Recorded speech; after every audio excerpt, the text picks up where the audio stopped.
Okay, update. So this is the Silver 307. So remove this. It's not remove it completely, but losing the shock absorber mounts and especially this one has cut inside. So like changing the two. And we're now removing the shock absorbers completely. How is the huh? No week. Okay. So we're removing the shock absorbers completely. So I will have the mount replaced. Likewise, the stabilizer lens. So that's about it.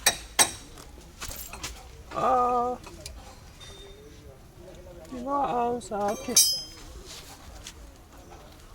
So something just to point out. So I was passing through this other side of the workshop, going somewhere to check to buy something, and so I saw one 406. There was no badge on the car. You know how 406 V6 ones, for example, this is a Peugeot 406. So here you normally see a badge here.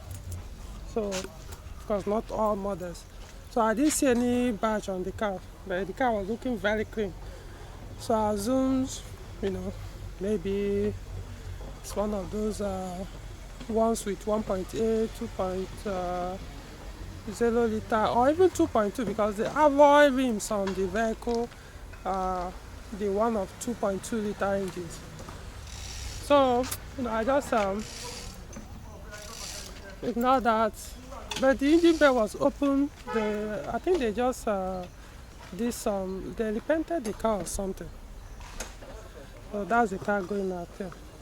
See that green 406? Yeah, that's the car I'm talking about. So the engine bay was open. So as I was passing, I was like, wow, I saw a V6 engine staring back at me. ES9J4S. So I was like, even though I have the vehicle, but each time I see another one, especially 406, I was like, wow. But then I didn't say that wow. I needed something else to be sure that the wow is required. So I went and peeped through the window, and yes, it was a manual. Wow! I had to say that wow. So I went back to the engine bay. There were too few, these about 3 boys, small boys, mechanics that were in front of the car, doing some finishing work there. I peeped, and the headlamps were changed with brand new. I can't say whether they are OEM, but they look more original than the ordinary new ones you see in the market. Wow, I was like, so I saw one man sitting beside there. So I asked him, "Are you the owner?" He said, "Yes." So okay, congrats. He said, "Yeah, I want to draw my attention to your vehicle is because of the engine bay. But how come there was no badge on the vehicle?" He said, "What do you mean by badge?" I said, "V6 badge." He said, "V6 badge?" I said, "Yes, V6 badge." He said, "No, there shouldn't be V6 badge on the vehicle." I said, there should. So I went to the fender, the usual place you guys see that badge. When they have said there should be a V6 badge here. He said, "Well, maybe not all of them comes with the badge." I said, "No, V6, 406, even the D8, the early V6, they all have that badge. As long as it has the V6 engine from the brand new, should have that badge." I said, "Okay." He wasn't aware that the car has been with him for 8 years now, and it didn't come with the badge. So I told him, okay, it's possible that the previous user removed it, He now said, oh, it's possible that he fell in love and before he bought the car and he didn't know. So it's okay. But it should be there. So at least this is now an information to you. This is a knowledge you acquired that you should have that badge. You now agree with me. Yeah, at the point we now got them. And I told him, other people were like, what is so, why am I so excited seeing this V6 406? And I told the person that was asking me, the person on the van, that there is a difference between 406 and the 406 V6. The man started laughing. He said, yeah, yes, what I say is correct. Yeah, that you confirmed to me that there's a difference between 406 and 406 V6. Manual. We ended it with manual, but just for the sake of, there's a difference between 406 and 406 V6, So the person we are telling said, okay, no, he normally see all 406 as 406. I said, no, the difference is there. So I congratulated him and parted. So, yeah. So I'm encouraging any owner of 406 V6, whether manual or automatic, probably wouldn't know the value of what you have, honestly, until you meet somebody else, even if it's not a current owner of 406 VC, but somebody who actually understands 406 VC. But that's the person probably that will educate you or make you understand what you have. I mean, the way he said it, that this car has been with me for about 8 years. And, I mean, you need to see how much this man put in on this vehicle. He's back, actually. I could go up there and show you, but, I don't want a station where I look like I'm encroaching on his privacy, going to seek his permission to video the car. And you need to see how much this man put on this car after the paint job. I mean, you just have to. The car looks extremely clean, as in everything. I mean, if anybody tells you this car has been driven on Nigerian road for 8 years, you probably will not believe it. The same way normally when I tell people about mine too, But, it's good to see someone that really maintains his car. From what I now gathered after I left from, because I'm just meeting the man for the first time, from the mechanics that I think repair his car, say, this is not, he has also 407 V6, And I think they said the other time he bought a 508, W2 508, used it for a few months and sold the car. I remember I did a video on that, so because I didn't meet the man, I eventually met him. So that's the man, bought a W2 508, used it for a few months, sold it and bought a 407 V6. But you still have 406 V6 manual, but his 407 V6 is automatic, this is manual. So he had been using this 406 V6 manual for the past 8 years. He bought the 407 V6, was it last year? I think it was last year. It should be last year. He bought the 508, either that same last year or 2 years ago, used a few months, got rid of it, got a 407 V6. But, I mean, my point is, people, when you meet a car person, so that's why I had to stay back and congratulate him. I say, I mean, that's the best choice, 406 V6 man. And I could tell from the way he was staying there, looking at the car, looking at, yes, this is my treasure. He was very reflecting on his face. So I wanted to point it out. So that's back to work.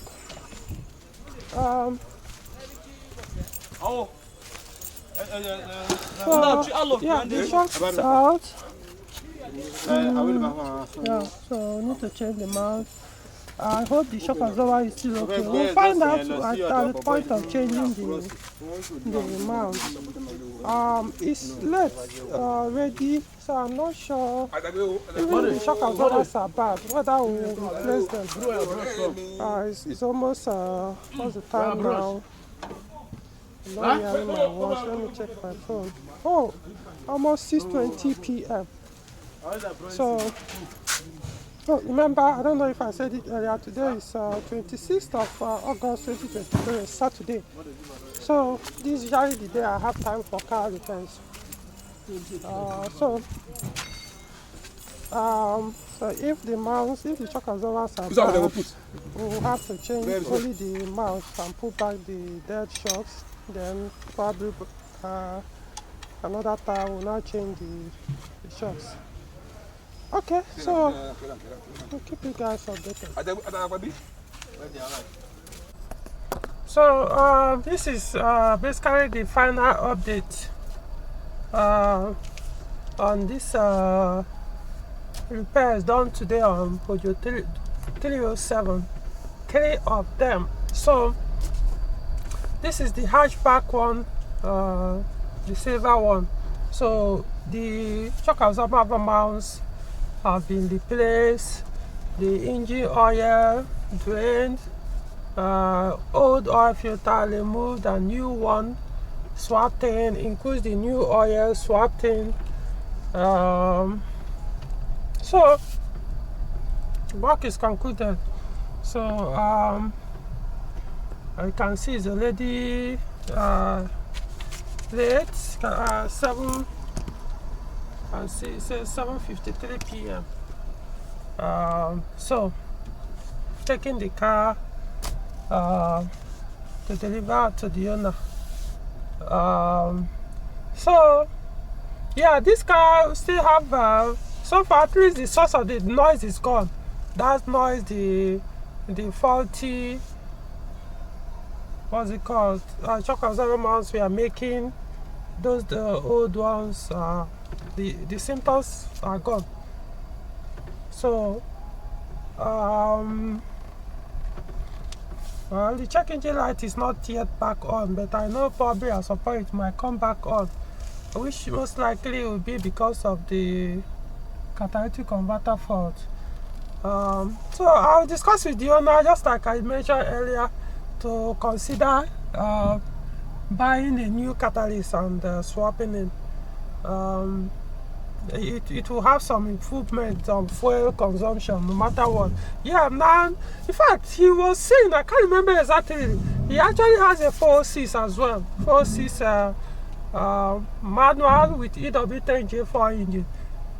So, and what he was saying was that to him he appears the 406, in fact he was saying it like for a fact that his 406 with EW10J4 engine consume less fuel than this 307 engine with TU5JP4, which is 1.6 liter engine. Maybe that's from him, unless I didn't, maybe I'm mixing it up with somebody else, but that's, I think, what he said. So he prefers even driving his 406 than this 307. He actually bought the two cars to Kumbo almost at the same time. So, but for some reasons he prefers the 406. To him, he said he just the consumption. He prefers the fuel consumption of 406. So it's possible that absence of catalytic converter on the 307 is as a result of is the cause of the higher fuel consumption. However, I'm going to point it out, even the 406 catalytic converter was also stolen before he purchased the vehicle. So both vehicles actually don't have catalytic converter, but then the 307 ohm consumes more fuel. So I don't know, well, it's possible that the catalyst is not even the cause, but it's possible that on 307 maybe it has increased the fuel consumption. So I would advise him to eventually to put the catalyst. What else? The shock absorbers, the front ones are weak. When we remove the shock absorber mounts, I tested the shock absorber. They are not as dead as those the station wagon 307, the black station wagon 307 mounts. The one we change the mount, the shock absorbers are completely dead. In fact, they couldn't even come up anymore. But this one, you can, when you push it down, you can still spring up a little. It takes a little bit while to do that instead of. So they are weak, but at least they are still working. So I also tell him to start working towards the replacement. But they're okay, as if I'm while driving, I don't feel it doesn't bounce compared to the station wagon that is completely dead. But this one still maintains stability. So that the shock absorber will not probably be the last thing he will do. Now for the ATF, which is the gearbox, I drove it, and just like he said, the 3, okay, let me just move it. The gear 3 takes a while before it upshift to gear 4. So it's as if it's on sports mode. So I scanned the car. It didn't show any fault on the ECU regarding the automatic transmission. The transmission actually is not, of course, the once in a while jolt that you usually get on AL4. Like, you know, sometimes when you want to upshift, it will do as if it did boom.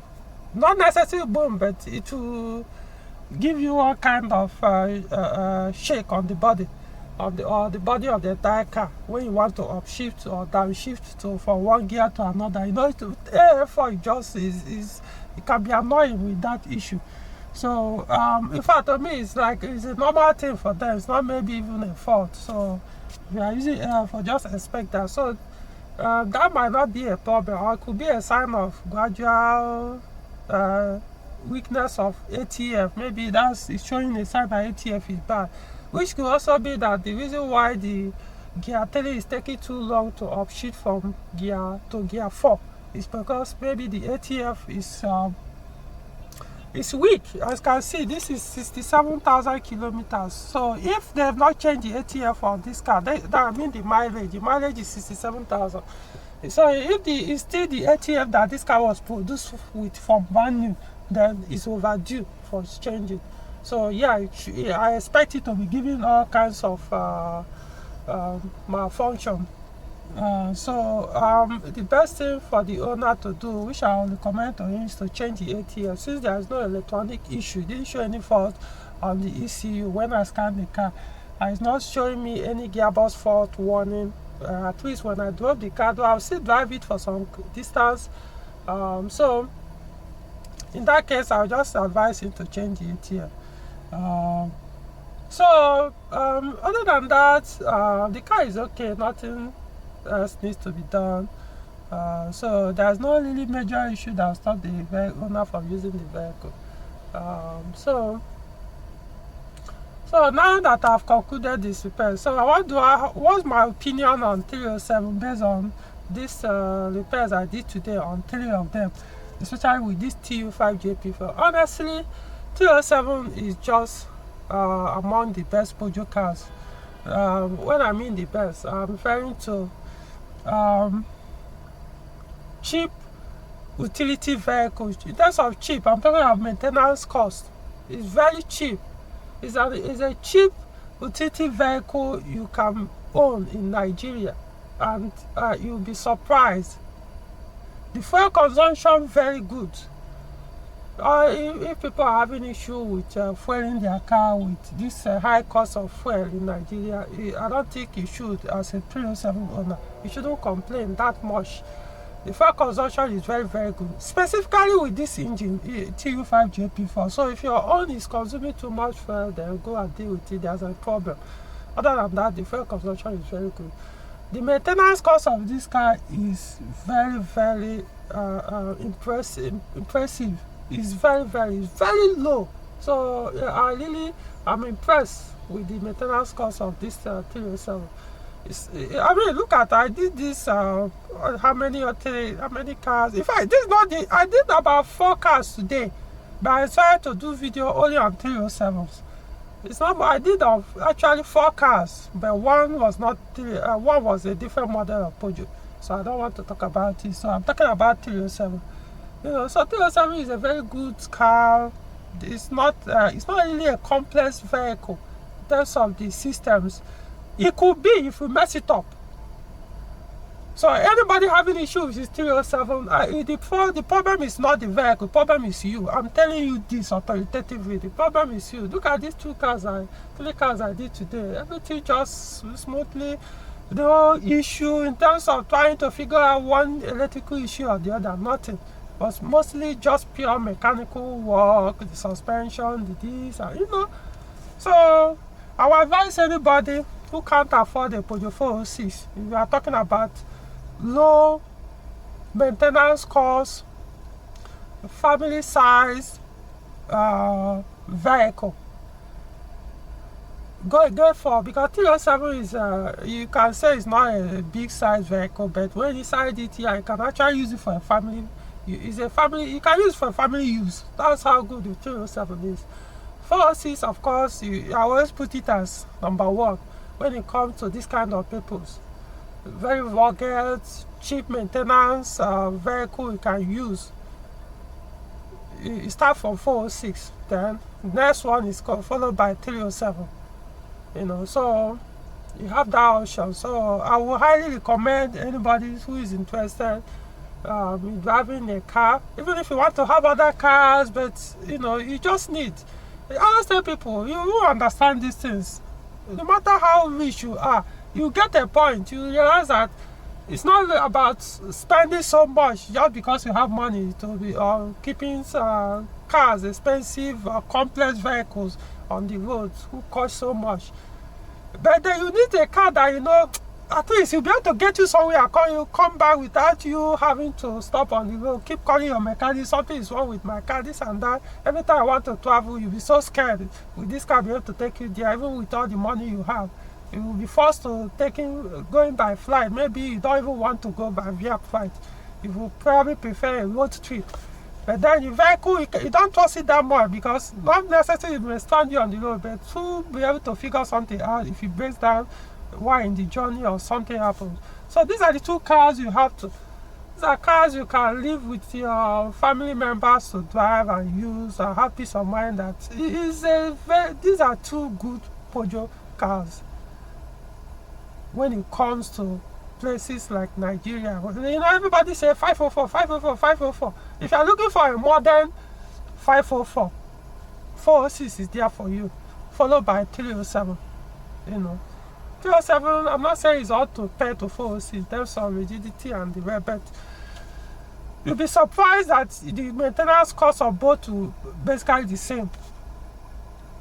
They are very cheap cars to maintain. They give less issues, not that complex, even though yes, they are complex, but once you don't abuse them, you'll be asking, where is even the complexity people complain about? Where are all those electrical wire people talk about? You will be, in fact, at the point, you'll be even looking to have experience of one or two.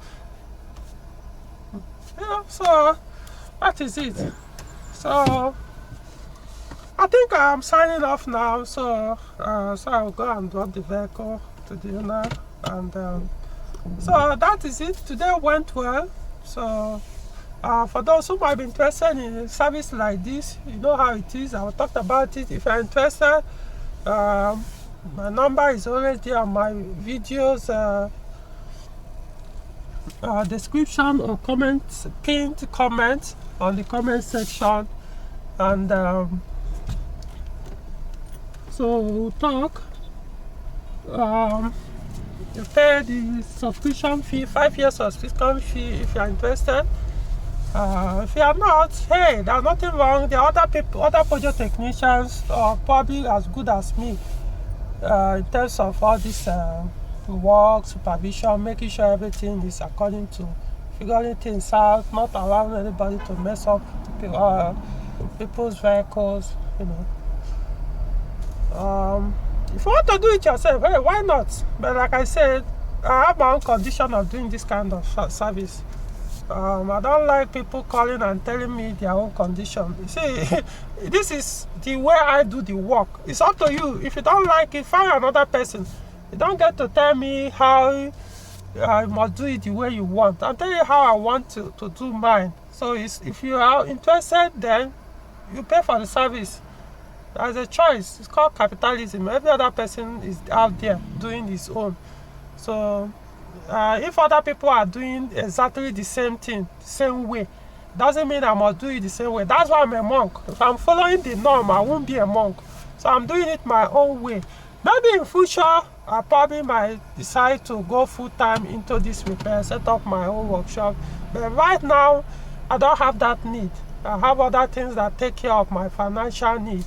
So whenever I have time, this is the only time I usually have Saturdays for car repairs, diagnosis and repairs. So I have to set the condition to suit my lifestyle and the only time I have, so that is how it is. Okay, so that's it for today. Charlie starting somewhere around filling station. The car have enough fuel, has enough fuel, so no need to add fuel.